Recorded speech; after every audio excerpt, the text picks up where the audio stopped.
Hello, my dear students. Welcome back to the special English class from home.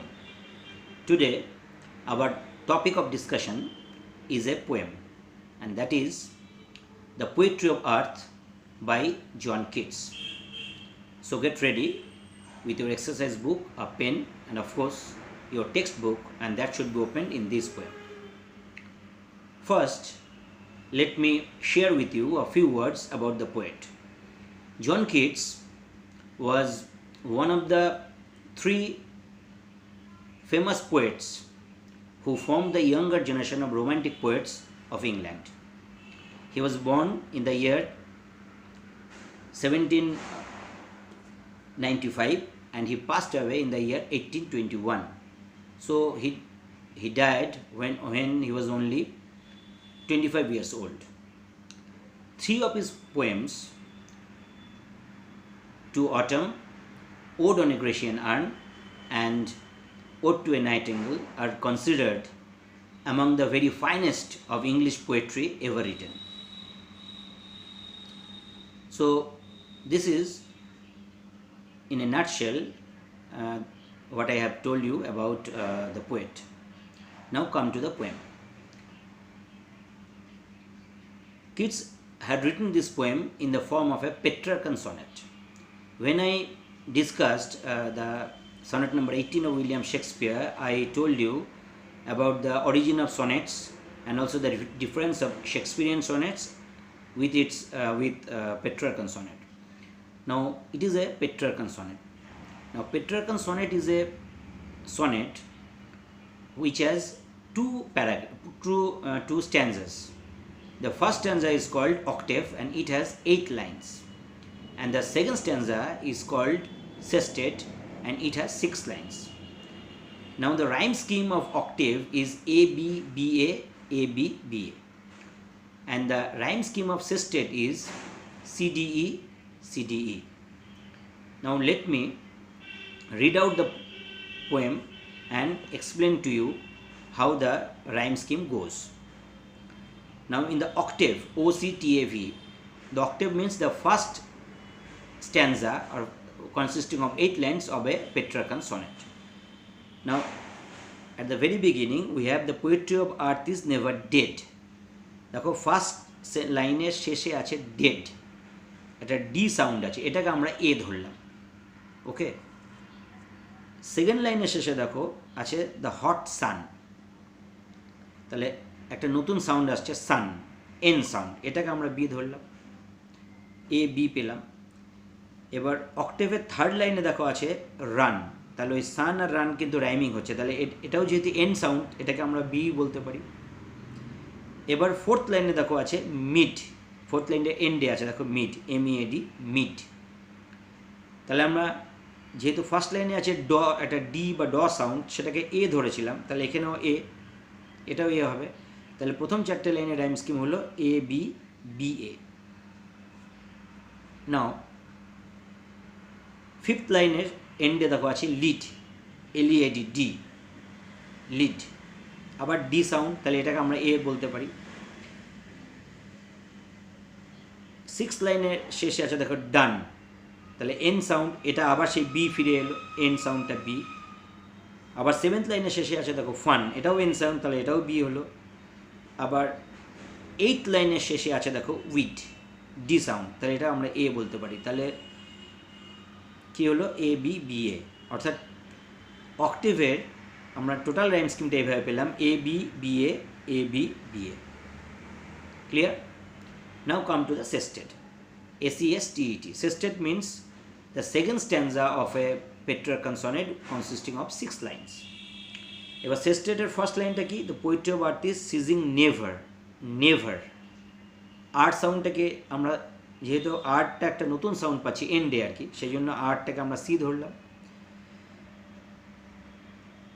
তাহলে তারপরের লাইনে পাচ্ছি আছে শেষে আছে ফ্রস্ট, এই ST, এটাকে আমরা ধরছি ডি, কারণ নতুন সাউন্ড। আবার তারপরের লাইনে আমরা পাচ্ছি শ্রিলস, LLS, শ্রিলস, তাহলে আরেকটা নতুন সাউন্ড, এটাকে আমরা ধরলাম ই। তাহলে নেভারের জন্য সি, ফ্রস্টের জন্য ডি, আর শ্রিলসের জন্য ই, CDE.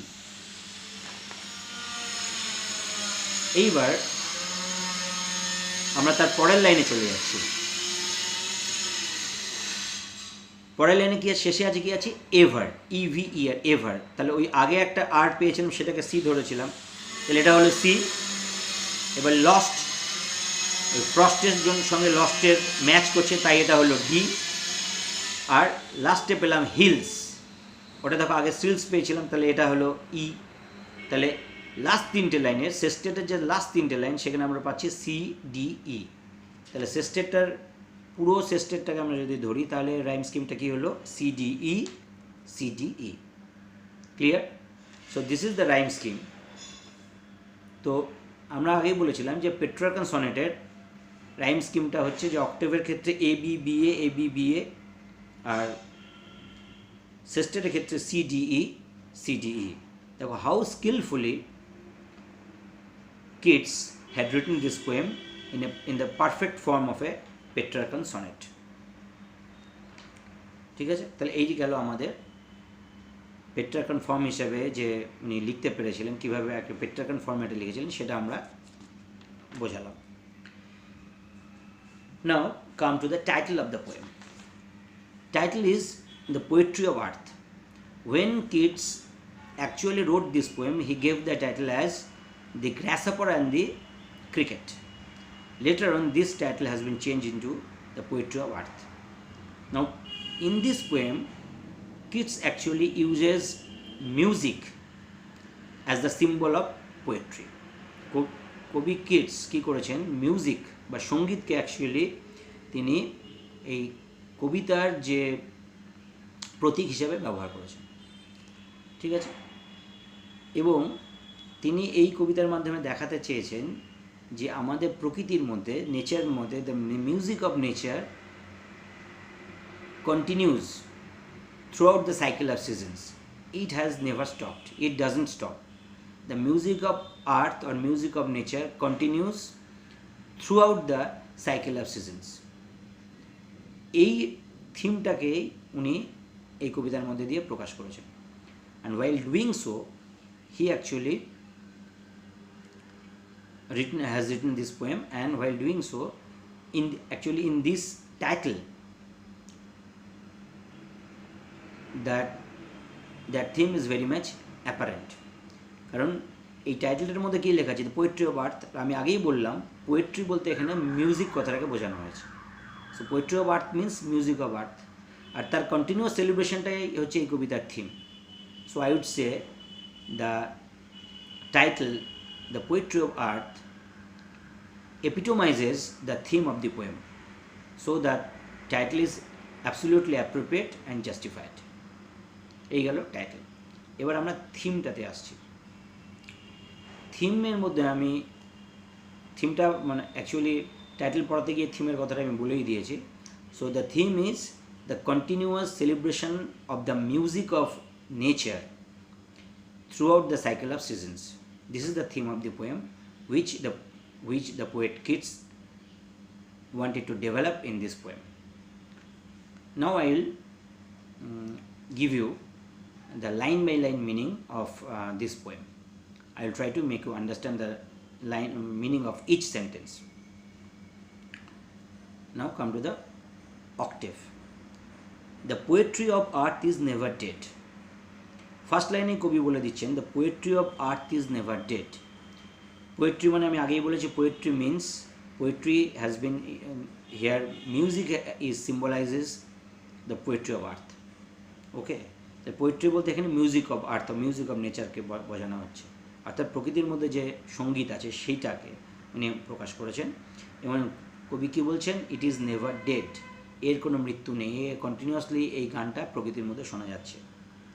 তারপর তিনি অক্টেভের মধ্যে, মূলত octave is totally dedicated to summer, গ্রীষ্মকালটাকে বোঝানো হয়েছে অক্টেভের মধ্যে দিয়ে, মানে গ্রীষ্মকালের বিবরণ, গ্রীষ্মকালের মিউজিকের কথাই বলা হয়েছে। When all the birds are faint with the hot sun and hide in cooling trees, a voice will run from hedge to hedge about the new mown mead. That is the grasshopper, he takes the lead. In summer luxury he has never done with his delights, for when tired out with fun, he rests at ease beneath some pleasant weed. Now, when all the birds are, second line কথা বলছে, when all the birds are faint. Generally we know that birds are the most common and popular singers of nature. আমরা জানি যে পাখিরাই হচ্ছে প্রকৃতির মধ্যে সবচেয়ে ভালো গান গায়। এটা they are accepted as the most popular and known singers of nature. কিন্তু গ্রীষ্মের তীব্র দাবদাহে পাখিগুলো they have become faint. Faint means weak or feeble. So birds have become feeble due to the scorching rays of the summer, of the blazing summer. সানের যে তীব্র দাবদাহ তাতে পাখিগুলো কী হয়েছে, যারা গান গায় তারা এখন ক্লান্ত হয়ে পড়েছে। And hide in cooling trees, এবং তারা লুকিয়ে পড়েছে গাছের পাতার আড়ালে। কুলিং ট্রিজ গাছের পাতা শেডে, আমরা কুলিং মানে যেটাকে ঠান্ডা করে, শীতল ছায়া আড়ালে তারা লুকিয়ে পড়েছে। ঠিক আছে, আর ঠিক তখনই a voice will run from hedge to edge about the new mown mead, আর তখনই দেখা গেল একটা কণ্ঠস্বর শোনা যাচ্ছে, a voice will run, that means the source of the voice is moving. বলছে একটা ভয়েস, একটা কণ্ঠস্বর শোনা যাচ্ছে যেটা নাকি দৌড়চ্ছে, তার মানে ভয়েসটা দৌড়তে হবে না, ভয়েসটা যেখান থেকে আসছে সেইটা চলছে কন্টিনিউয়াসলি। কোথায়? From hedge to hedge. Hedge means shrubs or bushes that are plant together and they are very close to each other, সেটাকে বলে হেজ, মানে ঝোপঝাড়। এই কোন ঝোপঝাড়গুলো? যেগুলো একটা মিড এখানে একটা ওয়ার্ড আছে মিড, মিড হচ্ছে poetic form of Meadow means তৃণভূমি। আর যে তৃণভূমির ঘাসটাকে রিসেন্টলি কাটা হয়েছে তাই বলছে নিউ মোন। মানে ঘাসটাকে কাটাকে বলে যেমন লন মোয়ার বলে একটা যন্ত্র আছে যেটা দিয়ে কেটে ঘাসগুলোকে সুন্দর করে কাটা হয়, তাকে বলে লন মোয়ার। তা সেই পাস্ট পার্টিসিপল ফর্ম হচ্ছে মোয়ের মোন। নিউ মোন মিড মানে the Meadow which has recently বিন মোন। সদ্য কাটা হয়েছে এমন একটা তৃণভূমির পাশে যে ঝোপঝাড়গুলো আছে সেখান থেকে দেখা যাচ্ছে একটা কণ্ঠস্বর, সেটা যেন চলছে, একটা হেজ থেকে আর একটা হেজে চলে যাচ্ছে, তার মানে একটা কণ্ঠস্বর সেটা মুভ করছে। তারপর পোয়েট বলছেন দ্যাট ইজ দ্য গ্রাসহপার, এবং সেটা হচ্ছে গ্রাসহপার। গ্রাসহপার মানে কি? ফড়িং। অর্থাৎ যখন পোয়েট বলছেন যখন পাখিরা এই গ্রীষ্মের তীব্র দাবদাহে ক্লান্ত হয়ে গান গাওয়া বন্ধ করে তারা গাছের পাতার আড়ালে আশ্রয় নিয়েছে, তখন এই গ্রাসহপাররা কী করছে না, তারা কিন্তু গান গাওয়া চালিয়ে যাচ্ছে এবং তারা একটা ঝোপঝাড় থেকে একটা ঝোপঝাড় গান গেয়ে গেয়ে ঘুরে ঘুরে বেড়াচ্ছে। The grasshopper is frisking from one hedge to another hedge and chirping merrily, এবং তার আনন্দের সঙ্গে গান গাইছে। He takes the lead in summer luxury, এবং এই গান গাওয়ার যে লিড নেওয়া, গান গাওয়ার ব্যাপারে তারাই যেন লিড দিচ্ছে, তারাই যেন নেতৃত্ব নিচ্ছে। এবং এই গ্রীষ্মের এই লাক্সারি মিনস অপিউলেন্স, গ্রীষ্মের এই যে বিলাসিতা, এই লাক্সারি শব্দটা, luxury is always associated with enjoyment and comfort. তারপরের লাইনে দেখো, he has never done with his delight. বলছে actually the poet means the grasshopper while singing or chirping merrily, it luxuriates or enjoys in the opulence of summer. যখন সে গানটা গাইছে তখন সে কিন্তু এই সামারের এই প্রাচুর্যের মধ্যে, অ্যাবান্ডেন্সের মধ্যে সে কিন্তু নিজেকে উপভোগ করছে। It is enjoying it's music, it is ডিলাইটিং in its musical effort, এবং he has never done with his delights, এবং তার আনন্দের যেন শেষ নেই। he has never done means he has not completed in his delights. Delights means joy. He is enjoying so much and he is continuously singing and it has not stopped, এবং এটা কিন্তু থামেনি। তার মানে সে কি ক্লান্ত হচ্ছে না? আচ্ছা, সেই কথা আছে। for when tired out with fun, he rests at ease beneath some pleasant weed. আর যখন সে এই মজা করতে করতে, ফান মানে মজা, এই গান গাইতে গাইতে সে মজা করছে, আনন্দ করছে, করতে করতে যখন সে ক্লান্ত হয়ে যাচ্ছে তখন কিন্তু সে একটু আশ্রয় নিচ্ছে বিনিথ মানে আন্ডার, নিচে, সাম প্লেজেন্ট উইড, কোনো একটা মনোরম আগাছার তলায়। উইড মানে আগাছা, আনওয়ান্টেড প্ল্যান্ট, ছোটোখাটো গাছকে, ঝোপঝাড়কে, সেটাকে আমরা উইড বলি। সেই উইডের তলায় সে কিন্তু একটু রেস্ট নিয়ে নিচ্ছে, but not permanently. After some time, after taking some rest with renewed ভিগার, it again starts singing merrily. So this is, in this octave, the poet has presented the grasshopper as the musician or the poet of summer. Grasshopper's voice or grasshopper singing is actually the voice of summer. এইভাবে poet বলছেন, অর্থাৎ poet বলছেন যে গ্রীষ্মের তীব্র দাবদাহে অনেক সময় পাখিরা, যারা আমরা জানি যারা কিনা জনপ্রিয় গায়ক হিসেবে, অর্থাৎ প্রকৃতির গায়ক হিসেবে, তারা ক্লান্ত হয়ে পড়লেও কিন্তু গ্রাসহপাররা ক্লান্ত হয় না। দে continuously go on with their singing. And grasshopper, to the poet, the grasshopper is the musician or the representative of summer. So this is all about the octave. Now come to the sestet. Sestet এর first লাইনটা কি? The poetry of earth is ceasing never. Ceasing মানে stopping. Cease মানে stop. তিনি বলছেন poetry of earth. Poetry of earth means the music of earth, আমি আগেই বলেছি। তার মানে the poetry of earth is ceasing never. Poetry of earth অর্থাৎ পৃথিবীর মানে প্রকৃতির যে মিউজিক, সেটা কিন্তু কখনোই থামে না। তার মানে অক্টেভের ফার্স্ট লাইনে যা বলেছিলেন, সেস্টেটের ফার্স্ট লাইনে প্রায় একই কথাই বললেন, খালি ভাষাটা একটু আলাদা। অক্টেভের ফার্স্ট লাইনে ছিল the poetry of earth is never dead, অর্থাৎ প্রকৃতির যে মিউজিক সেটা কখনো মরে না বা কখনো মৃত হয় না বা কখনো থামে না। আর এখানে বলছে the poetry of earth is ceasing never. Poetry of earth অর্থাৎ প্রকৃতির যে মিউজিক সেটা কখনোই থামে না, তার মানে সেটা সবসময় চলছে, তার মানে সেটা জীবন্ত। অর্থাৎ অক্টেভের ফার্স্ট লাইন আর সেস্টেটের ফার্স্ট লাইনের মধ্যে একটা দারুণ সিমিলারিটি পোয়েট রেখেছেন, একটা দারুণ মিল কবি রেখেছেন।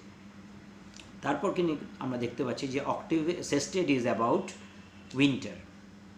On a lone winter evening, when the frost has wrought a silence, from the stove there thrills the cricket song in warmth increasing ever, and seems to one in drowsiness half lost, the grasshoppers among some grassy hills. The second line, Octave second line কি বলা হচ্ছে? On a lone winter evening, একটা সন্ধ্যেবেলায়। Loan winter evening মানে ডেসোলেট winter evening. ইংল্যান্ডে শীতকালটা খুবই ঠান্ডা, সন্ধ্যার পর মানুষ গ্রামাঞ্চলে সাধারণত ঘরের মধ্যে ঢুকে যায়, ঠিক আছে, রাস্তাঘাটে লোকজন থাকে না। লোন উইন্টার ইভিনিং, একটা শীতকালের একটা সন্ধ্যাবেলা দেখা যাচ্ছে ফাঁকা হয়ে গেছে, lone winter evening. When the frost has wrought a silent, এবং শীতকালে ওদের দেশে ফ্রস্ট পড়ে। ফ্রস্ট মিন্স ফ্রোজেন ডিউ, অর্থাৎ শিশির বিন্দু যদি জমে বরফ হয়ে গেলে তখন তাকে বলে ফ্রস্ট, মানে এক ধরনের তুষারপাতি বলতে পারে। তুষারের মতো, কিন্তু নট এক্স্যাক্টলি, স্নো আর ফ্রস্টের মধ্যে একটু ডিফারেন্স আছে। যাই হোক, শীতকালে কি হয়, গ্রামাঞ্চলে দেখা গেছে যে ফ্রস্ট কি করে সারা অঞ্চলটাকে, it has covered the whole neighbourhood or the whole area and created a kind of silence, এবং একটা নিস্তব্ধতা যেন তৈরি করে। ঠিক আছে, ওদের দেশে শীতকালটা এতই ঠান্ডা যে মানুষ সন্ধ্যার পর, মানে বিশেষ করে গ্রামাঞ্চলে, ঘরে ঢুকে যায়, বাইরে অ্যাক্টিভিটিস কমে আসে, তা একটা নিস্তব্ধতা বিরাজ করে। এবং সেই ফ্রস্টের জন্য পোয়েট এখানে বলছেন ফ্রস্ট যেন একটা নিস্তব্ধতার সৃষ্টি করেছে। এখন একটু মানুষ যেন সেই ঘরের মধ্যে বসে আছে, আর সেখান থেকে দেখা যাচ্ছে from the stove there thrills the cricket song. আর ঘরের মধ্যে দেখা গেছে একটা স্টোভ আছে। স্টোভ মানে একটা বার্নিং, একটা it's a kind of oven, যার উপর রেখে মানুষ রান্না টান্না করে, যেখান থেকে আগুন বেরোয়। এই স্টোভটা বোধ হয় ইটস লাইক এ হিটার, যেটা ঘরটাকে গরম করছে। সেই স্টোভের পাশ থেকে দেখা যাচ্ছে একটা তীক্ষ্ণ আওয়াজ বেরিয়ে আসছে, থ্রিলস। থ্রিল মানে একটা তীক্ষ্ণ আওয়াজ, থ্রিল এখানে ভার্ব হিসেবে ইউজ করা হয়েছে। একটা তীক্ষ্ণ আওয়াজ বেরিয়ে আসছে, সেটা কিসে না, ক্রিকেট সং। ক্রিকেট মানে হচ্ছে এখানে ঝিঁঝি পোকা। ক্রিকেট মানে যে আমরা যে খেলায় যে ক্রিকেট খেলি সেই ক্রিকেট নয়, ক্রিকেট মানে ঝিঁঝি পোকা। শীতকালে দেখা যাচ্ছে শীতের সন্ধ্যায় যখন পরিবেশটা শান্ত হয়ে এসছে, যখন তুষারপাত হয়েছে বা ফ্রস্ট দিয়ে চারিদিক কাভার্ড হয়ে গেছে, সেই সময় দেখা যাচ্ছে যে ঘরের মধ্যে স্টোভের আড়াল থেকে একটা ক্রিকেটের সং বেরিয়ে আসছে। স্টোভটা কেন জ্বালানো হয়েছে? To heat up the room or to warm the room, ঘরটাকে যেন একটু উষ্ণ করার জন্য, শীতের প্রকোপ থেকে বাঁচার জন্য ওদের দেশে ঘরের মধ্যে ফায়ার প্লেসে আগুনও জ্বালানো হয়। তো এখানে কী করা হয়েছে, একটা স্টোভ জ্বালানোর কথা বলা হয়েছে, আর স্টোভের পাশ থেকে ক্রিকেটের সং, তীক্ষ্ণ একটা আওয়াজ, ক্রিকেটের গান, একটা তীক্ষ্ণ আওয়াজ আসছে, ক্রিকেট মানে ঝিঝি পোকার ডাক শোনা যাচ্ছে। ঝিঝি পোকার ডাকটাকেই কবি এখানে ইউজ করেছেন দ্য মিউজিক অফ আর্থ হিসেবে। The poet had used the chirping of the cricket as the music of winter. এবং সেই গানটা যখন আসছে, গানটা যেন শোনা যাচ্ছে ইন ওয়ার্মথ ইনক্রিজিং এভার, এবং সেই গানটা যেন আসছে কখন, যখন ওই ঘরের মধ্যে যেমন উষ্ণতা বাড়ছে, এই গানটা ক্রিকেটের যে আওয়াজটা সেটা যেন উষ্ণতা তার সঙ্গে একই রকমভাবে বাড়ছে। বা এইভাবে ব্যাখ্যা করা যেতে পারে যে it is actually increasing the warmth of the room, so it is actually make the room more comfortable. Okay, or now the poet is giving presenting about a person who is inside the room. সে তিনি লোককে উপস্থাপনা করছেন যে লোকটি কোথায় রয়েছে, ঘরের মধ্যে। এখন আমরা জানি না whether he is a man or she is a woman, এখানে হি or she কোনোটা বলা হয়নি, এখানে ওয়ান বলা হয়েছে। অ্যান্ড সিমস টু ওয়ান, মানে ওই ক্রিকেট সংটা যেন একজনের কাছে মনে হচ্ছে ইন ড্রাউজিনেস হাফ লস্ট। সেই লোকটি না, ধরা যাক আমি পড়ানোর সুবিধার জন্য আমি একটা পুরুষ হিসেবে ধরে নিচ্ছি, সেই লোকটি কী করেছে, স্টোভের পাশে বসে শীতের সন্ধ্যায় সে ঝিমাচ্ছিল। He was in a drowsy state. Drowsy মানে একটা অর্ধ ঘুমন্ত বা অর্ধ নিদ্রিত বা অর্ধ জাগ্রত অবস্থাকে বলে ড্রাউজি। একটা ঝিমুনি ভাব ছিল লোকটা, হয়তো সারাদিন লোকটা পরিশ্রম করেছে, আজকে ঘরের মধ্যে সন্ধ্যাবেলায় স্টোভের উষ্ণতা পেয়ে সে একটু ঘুমিয়ে পড়েছিল। পুরো ঘুমায়নি, সে একটা ড্রাউজি স্টেটে ছিল, এবং সে ভুলে গেছে সে কোথায়। হাফ লস্ট বলা হচ্ছে, মানে হাফ অ্যাওয়েক হাফ অ্যাসলিপ স্টেটে সে রয়েছে। আর তার কাছে মনে হচ্ছে the grasshoppers among some grassy hills. আর এই ক্রিকেটের সংটা তার কাছে মনে হচ্ছে যে এই সাউন্ডটা, ক্রিকেটের সাউন্ডটা শুনে, ক্রিকেটের এই গানটা শুনে তার মনে হচ্ছে দূরে কোথাও কোনো একটা ঘাসে তৃণ দ্বারা আবৃত কোনো একটা পাহাড়ের ওপর থেকে যেন একটা গ্রাসহপার যেন গ্রীষ্মকালে গানটা গাইছে। So as is in half asleep state, as the man or the woman is in a half asleep state, in a drowsy state, he or she mistakes the song of the song of the cricket as the song of the grasshopper. এইভাবে last লাইনের মধ্যে কবি কিন্তু আবার সেই গ্রাসহপার অর্থাৎ সামারটাকে ফিরিয়ে আনলেন। তার মানে কবি এখানে কী করলেন, he has given the description that what the grasshopper has started in the summer is carried on by the cricket in winter, and again it is taken up by the grasshopper with a re-emergence of summer. অর্থাৎ উনি বলতে চাইছেন যে প্রকৃতির মধ্যে এই যে summer এবং winter, they are not the two opposites, they are part of the whole cycle of seasons. এবং এই থ্রু আউট দ্য সিজন, গ্রীষ্ম, বর্ষা, শীত, শরৎ, এখানে খালি দুটো সিজনের কথা বলা হয়েছে, একটা হচ্ছে সামার আর একটা হচ্ছে উইন্টার, কিন্তু দে আর সিম্বলিক্যাল। উনি বলতে চাইছেন সব সিজনের মধ্যে দিয়েই এই যে সাইক্লিক অর্ডারের সিজনগুলো ঘুরছে, এবং তার মধ্যে যে the music of earth or the music of nature continues আনইন্টারাপ্টেডলি, it doesn't stop. So this is the, and it is never dead. The poetry of earth is never dead, or the music of nature is always alive. This is the theme that the poet has presented in this poem. এইভাবে কবি তার যে থিমটাকে এই কবিতার মধ্যে এত সুন্দরভাবে উপস্থাপিত করেছে, খুব সহজভাবে লেখা। It's a very simple poem and it's a very lyrical and interesting Petra Consonant. তো আশা করি আমি খুব সহজ করে কবিতাটা তোমাদের বোঝাতে পেরেছি। নাও কাম টু দ্য কোয়েশ্চেন্স। তো আমাদের, তোমরা সবাই জানো যে হায়ার সেকেন্ডারিতে 3 ধরনের প্রশ্ন আসে। একটা হচ্ছে মাল্টিপল চয়েস, একটা প্রশ্নে 4টে অপশান দেওয়া থাকবে, তোমাকে চুজ করতে হবে what is the correct one.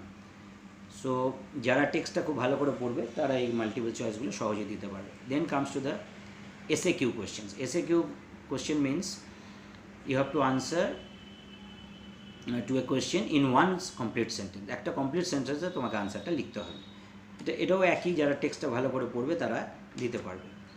কিন্তু আমরা আসছি এখন broad question. Broad question mainly দুটো যদি তোমরা প্রিপেয়ার করো, একটা হচ্ছে the substance of the poem and the title of the poem. এই দুটো ভালো করে প্রিপেয়ার করলে যে কোনো প্রশ্নের উত্তর কিন্তু দেওয়া যেতে পারে।